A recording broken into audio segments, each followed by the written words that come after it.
الحمد لله وكفى وسلام على عباده الذين اصطفى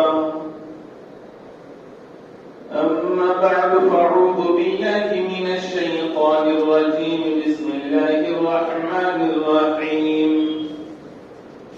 شهر رمضان الذي أنزل فيه القرآن هدى للناس وبينات من الهدى والفرقان فمن شهد منكم الشهر فليصم صدق الله مولانا العلي العظيم وقال النبي صلى الله عليه وسلم من صام رمضان إيمانا واحتسابا غفر له ما تقدم من ذنبه ومن قام رمضان إيمانا واحتسابا غفر له ما تقدم من ذنبه ومن قام ليلة القدر إيمانا واحتسابا غفر له ما تقدم من ذنبه أو كما قال عليه الصلاة والسلام وصدق رسوله النبي الأمي الكريم نحن على ذلك لمن الشاهدين والشاكرين والحمد لله رب العالمين. محترم بزرگوں اور دوستوں، آج ماہ رمضان المبارک کا پہلا دن ہے اور اللہ تعالیٰ کی رحمتوں کا نزول، مغفرتوں کا نزول، برکتوں کا نزول جاری ہے. یہ عظیم الشان مہینہ جس کا نیک لوگ کئی دن پہلے سے انتظار کرتے تھے، اللہ تعالیٰ نے وہ رمضان کا مہینہ ہمیں عطا فرمایا ہے. رمضان المبارک کے مہینے کی فضیلتیں ہم بارہا سنتے رہتے ہیں.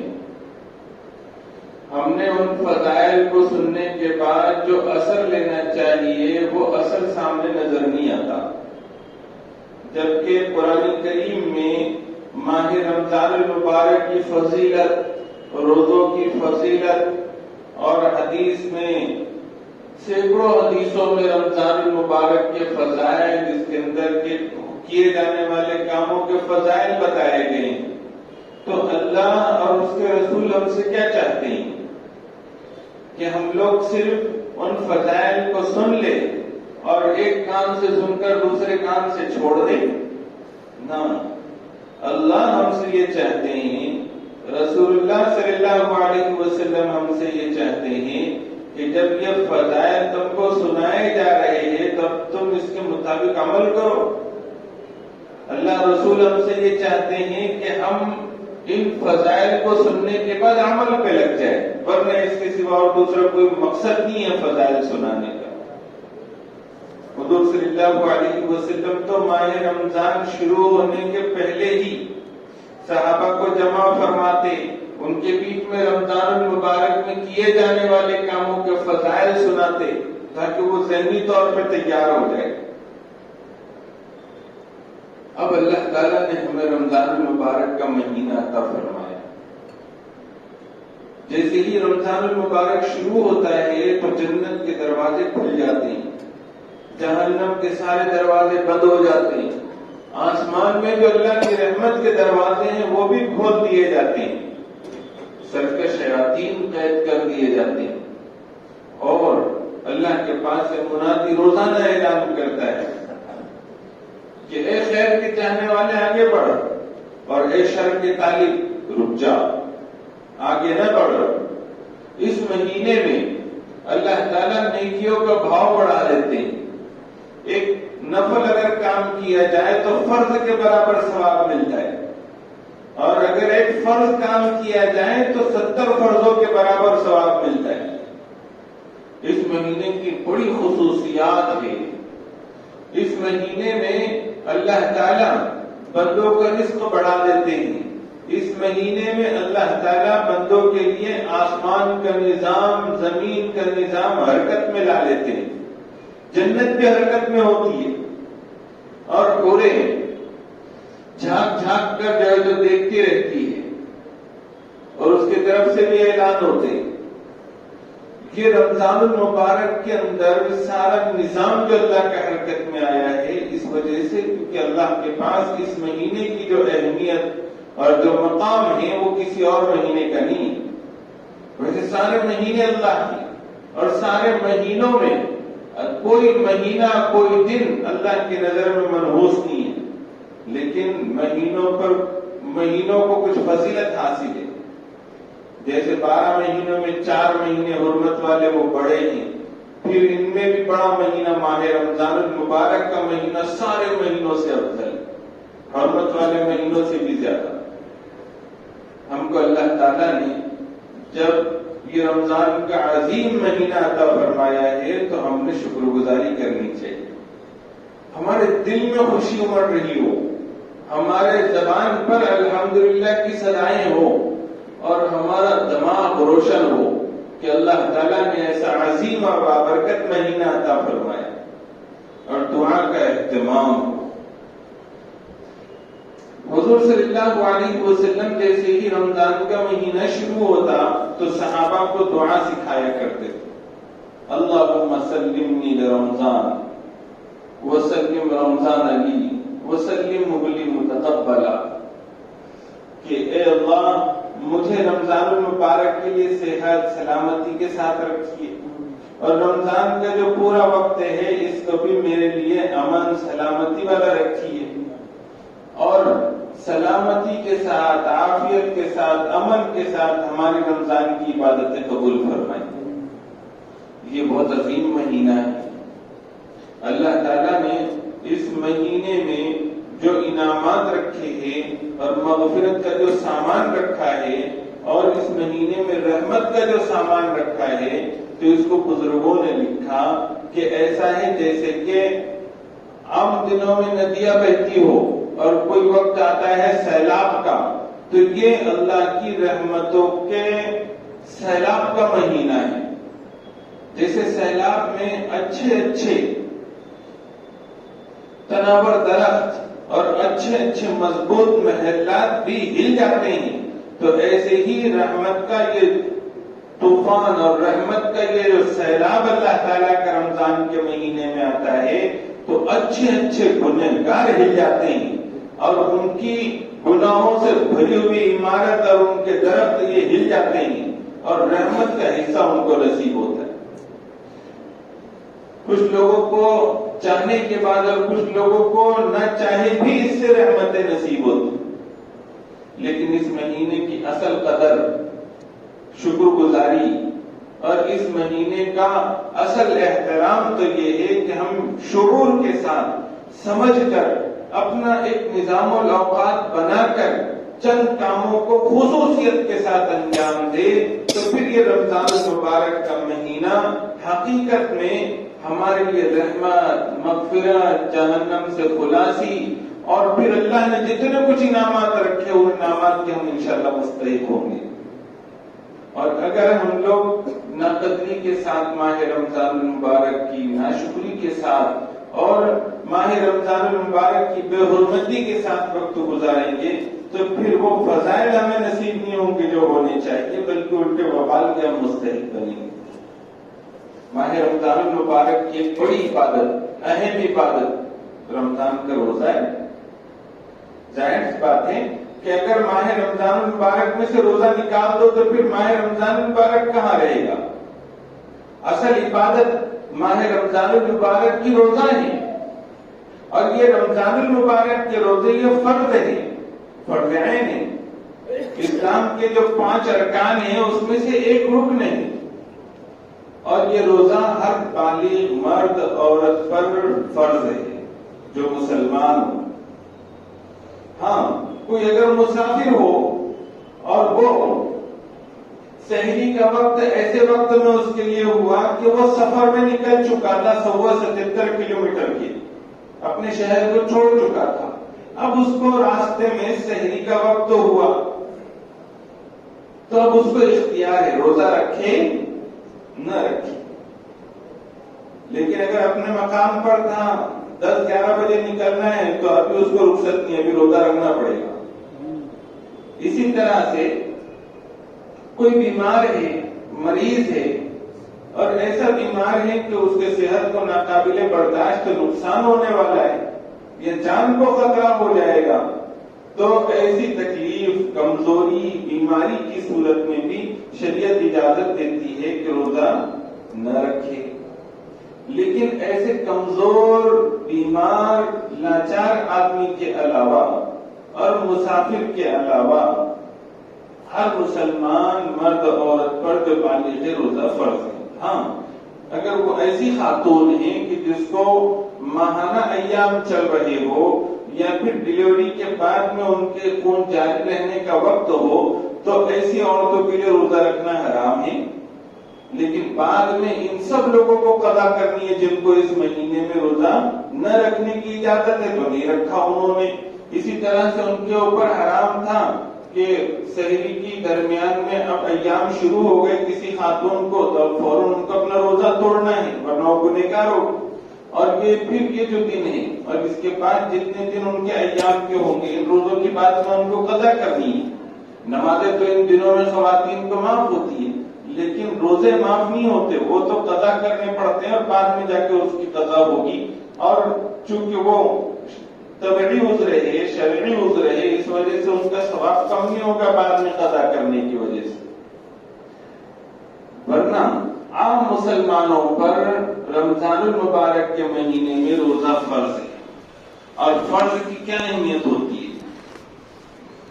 رمضان المبارک کا ایک روزہ اگر بغیر شرعی اور طبعی عذر کے اگر کسی نے چھوڑ دیا تو اب اگر اس روزے کے بدلے میں زندگی بھر وہ روزے رکھتے رہے تو حدیث میں فرمایا گیا کہ رمضان کے ایک روزے کی برابری نہیں کر سکتے۔ اور چونکہ رکن ہے اسلام کا، اس کی بڑی اہمیت ہے۔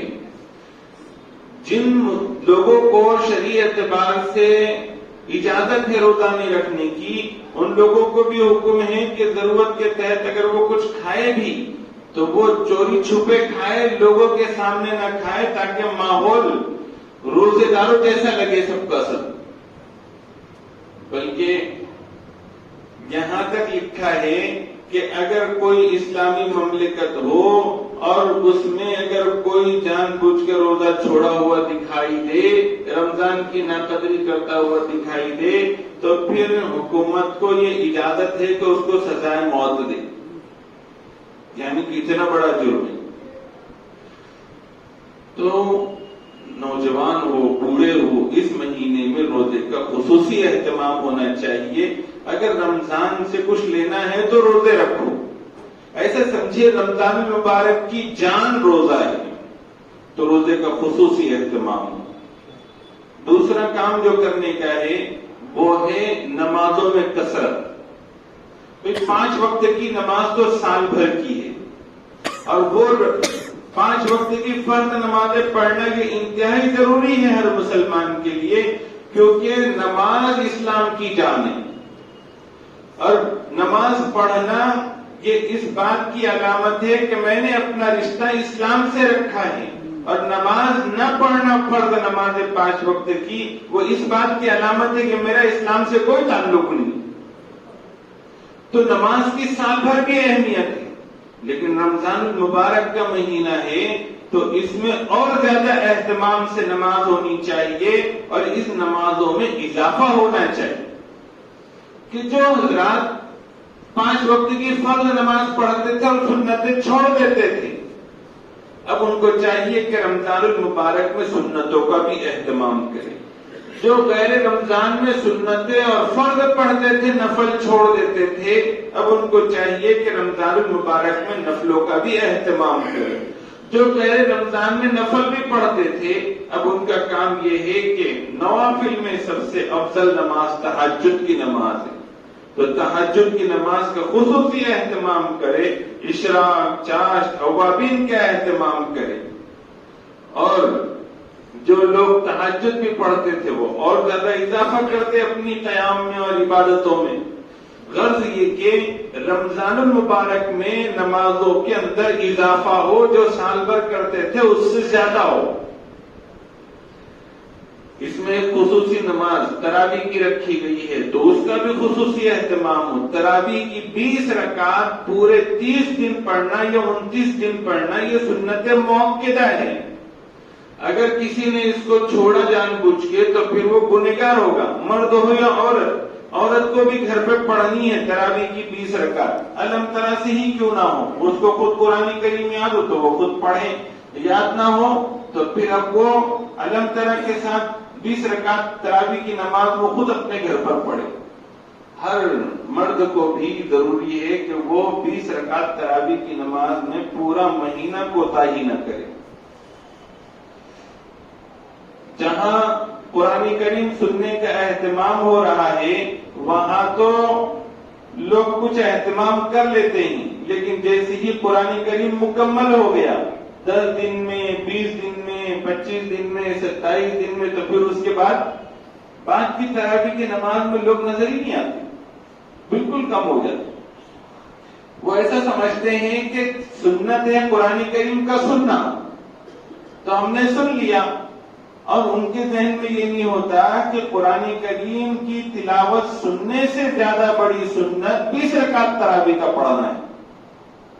یہی وجہ ہے کہ اگر کسی نے الم ترا سے پڑھا, کوئی حافظ قرآن نہیں مل رہا تھا تو کوئی گناہ نہیں, لیکن اگر کسی نے ایک دن میں, 2 دن میں, 3 دن میں ایک قرآن شریف ختم کرتے ہوئے 3 قرآن کریم 3 دن میں ختم کر دیا اور بعد میں تراویح کی نماز نہیں پڑھی تو گنہگار ہوگا. تو تراویح کی نماز یہ سنت موقدہ ہے, چونکہ خلفائے راشدین کی ایسی سنت ہے جس پر مواظبت ہوئی ہے, اس کو چھوڑ نہیں سکتے. تو قرآن کریم کا سننا الگ سنت ہے سنن زوائد میں, اور تراویح کا پڑھنا یہ الگ سے سنت ہے, سنت موقدہ. تیسرا کام جو ماہ رمضان المبارک کا ہے وہ ہے تلاوت کا, قرآن کریم سے تعلق کا. یہ مہینہ قرآن کریم کا مہینہ ہے, اس میں قرآن کریم نازل ہوا.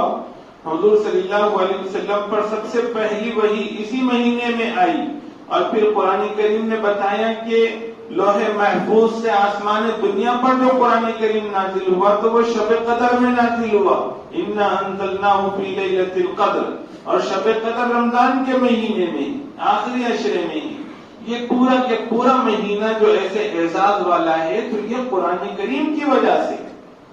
تو قرآن کریم کے حقوق ہیں, تو عام دنوں میں بھی ہمارا رشتہ قرآن کریم کے ساتھ ایمان کا ہے, محبت اور عظمت کا ہے. اس کے حقوق ہمارے اوپر ہے کہ سال بھر مسلمان تلاوت کریں, سال بھر مسلمان قرآن کریم کی کو سمجھنے کی کوشش کرے, سال بھر مسلمان قرآن کریم کے احکامات پر عمل کرے, سال بھر مسلمان قرآن کریم کا نازل ہونے والا جو قانون ہے اس کے مطابق اپنی زندگی میں فیصلے کرے, اپنے تنازعات اور جھگڑوں کو حل کرے, قرآن کریم کی عظمت اور محبت دل میں رکھے. یہ سال بھر کے حقوق ہے قرآن کریم کی.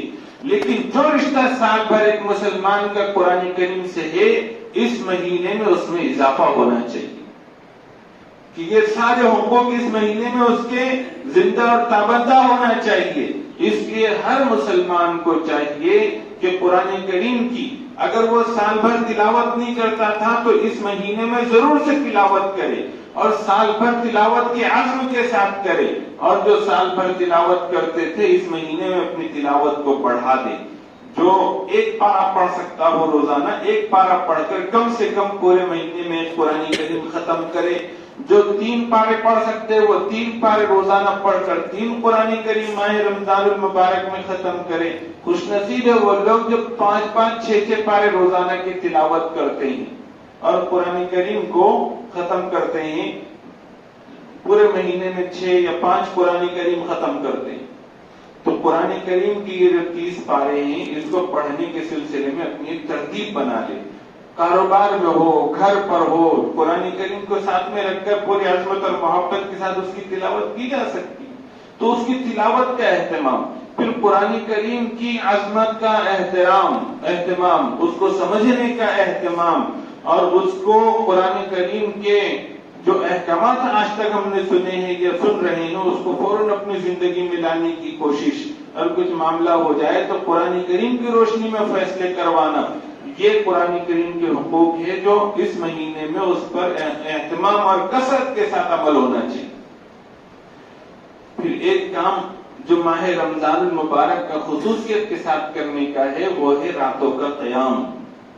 عام دنوں میں حضور صلی اللہ علیہ وسلم 3-3.5 گھنٹے روزانہ تہجد میں اور رات کی عبادتوں میں صرف کیا کرتے تھے، اور جب رمضان کا مہینہ آتا تو اس میں اضافہ ہو جاتا، اور جیسے ہی آخری عشرہ آتا تو سرکار خود بھی کبھی آرام نہیں کرتے اور اپنے گھر کی عورتوں کو اور ان کو بھی سب کو اٹھاتے کہ چلو آخری عشرہ عبادت کرو، تو رات بھر عبادت چلتی حضور صلی اللہ علیہ وسلم کے گھر میں۔ تو ہم نے رمضان کا مہینہ شروع ہوا تو حضور کی اتباع میں ہم نے راتوں کا قیام کرنا چاہیے۔ تراویح تو پڑھ لی، تو ایسا نہیں کہ اب تہجد چھوڑ دی، تہجد کا بھی اہتمام کرے۔ تراویح تہجد میں کم سے کم 3.5 گھنٹے روزانہ کے ہم صرف کرے، جو حضور عام دنوں میں کرتے تھے ہم رمضان میں کر لیں، اور آخری عشرے میں جتنا زیادہ ہو سکتا ہے اتنا زیادہ راتوں کی عبادت کا اہتمام کرے۔ لیکن یہ راتوں کی عبادت کی بات کر رہا ہوں، یہ نہیں کہ راتوں کو بس جاگ رہے ہیں اور ادھر ادھر پھر رہے ہیں، یہ تو رمضان کے مہینے کی ناقدری ہے۔ تو ایک عبادت ماہ رمضان میں جو خصوصیت کے ساتھ کرنی ہے وہ راتوں کا قیام ہے۔ پھر ایک کام ماہ رمضان المبارک کا خصوصیت کے ساتھ ہے وہ غم خواری، ہمدردی ہر انسان کی، بالخصوص مسلمان کا تو بھائی ہے، اور اس مہینے میں خیر خواہی ہو، یہ شہر المواسات ہے، اس میں کیا تعلیم دی جا رہی ہے؟ کہیں افطار کی دعوت ہو تو بھاگتے ہوئے چلے جاؤ، اس کی دعوت نہیں دی جا رہی، دعوت اس کی دی جا رہی ہے کہ تم خود افطاری کرو، غریبوں کی، محتاجوں کی، اپنے رشتہ داروں میں، پڑوس میں جو لوگ رہتے ہیں ان کے گھر میں افطاری بھیجو، مسافرین ہیں، کمزور لوگ ہیں، غریب لوگ ہیں تو ان کو اپنے یہاں بلائیے، عزت کے ساتھ ان کو افطاری کروائیے۔ تو افطاری کرنے کا حکم دیا جا رہا ہے۔ یہ تو کہا روزی بڑھ جاتی ہے، لیکن یہ نہیں کہا کہ اب روزی بڑھ گئی تو خوب کھاؤ، کہا گیا کہ کھلاؤ، جتنا ہو سکتا اتنا کھلاؤ۔ پورے اسلام کا خلاصہ ہے، اسلام کبھی بھی مسلمان کو خود غرضی کی تعلیم نہیں دیتا، مسلمان کو اسلام یہ تعلیم دیتا ہے کہ میں دوسروں کا خیال رکھوں، خیر خواہی کا نام اسلام ہے۔ تو رمضان کے مہینے میں خوب انفاق کرو، خرچ کرو۔ خرچ کرنے میں حضور کا حال تو عام دنوں میں یہ تھا کہ کبھی آپ صلی اللہ علیہ وسلم پر زکوٰۃ فرض نہیں ہوئی، جو آتا بانٹ دیتے، اگر بچا رہتا تو آپ صلی اللہ علیہ وسلم گھر میں جاتے ہی نہیں جب تک کہ وہ پورا تقسیم نہیں ہو جاتا، مسجد میں پڑے۔